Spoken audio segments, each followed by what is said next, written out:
Chapter 2: The Power of Words. Dear friend, let me ask you something. Do you remember a time when someone's words changed everything for you? Maybe it was a teacher who said, "I believe in you." Maybe it was a friend whispering, "You're not alone." Or maybe it was a stranger who simply smiled and said, "You're doing great." And do you also remember the opposite? A moment when someone's words cut deep, when they told you you'll never amount to anything, or why can't you do better? Those words left marks that stayed long after the moment passed. Words are not just sounds. They are not just ink on a page. Words are seeds. They take root inside us. They either blossom into courage, peace, and love, or they grow into weeds of doubt, fear, and shame. This isn't just poetic language, it's science.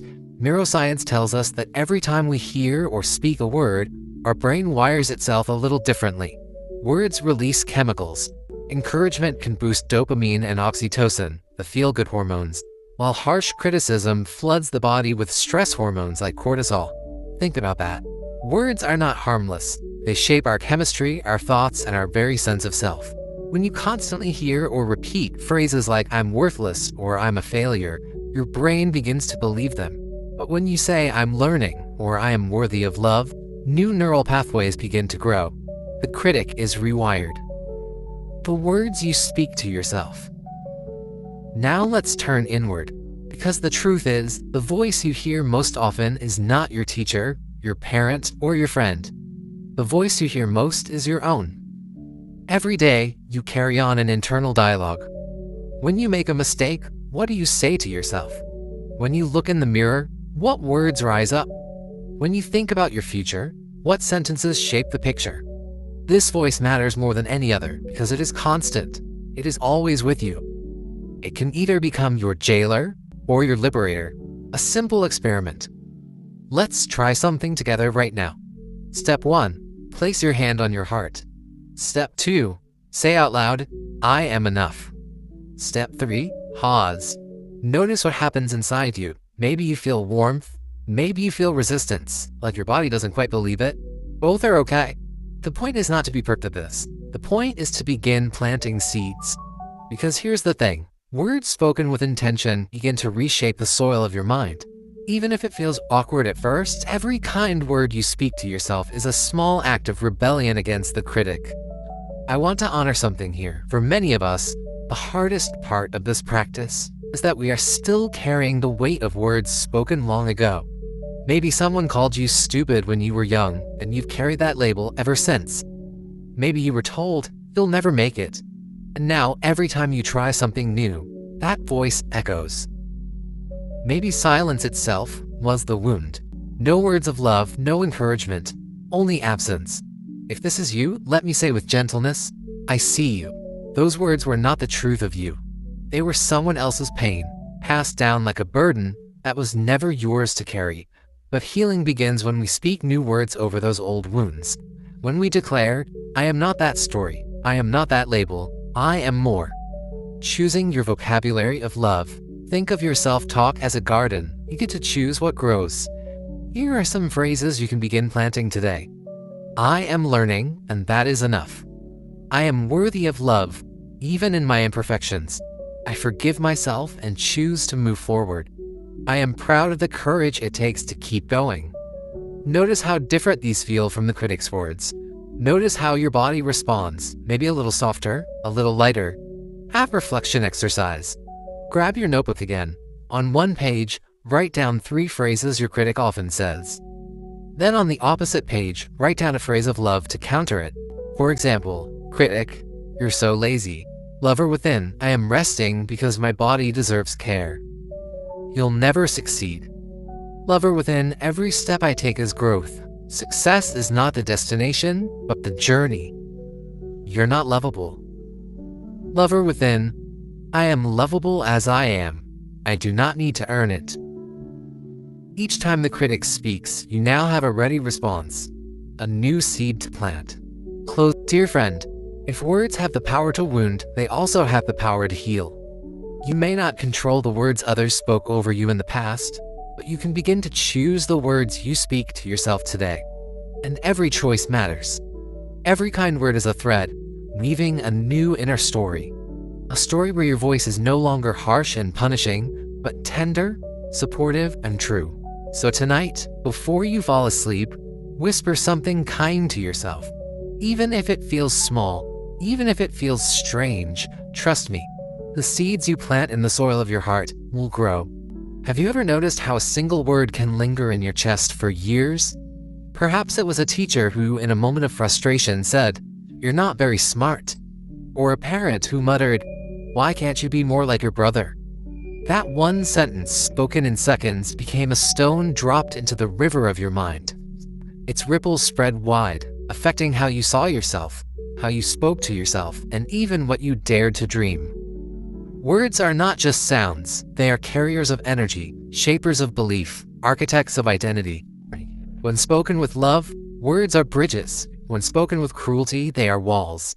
And perhaps most importantly, the words that matter most are not the ones spoken to us by others, but the ones we whisper to ourselves every day in the privacy of our inner world. A mentor once told me a story of two seeds. The first seed was told daily, "You are small. You'll never grow. The world is too harsh for you." So it shrank back into the soil, afraid to sprout. The second seed was told, "You are strong. You carry beauty inside. The sun and rain will help you." So it broke through the earth, stretched toward the light, and became a tree. Both seeds were planted in the same ground. Both received the same rain and sun. But the words spoken over them shaped what they believed was possible. And so it is with us.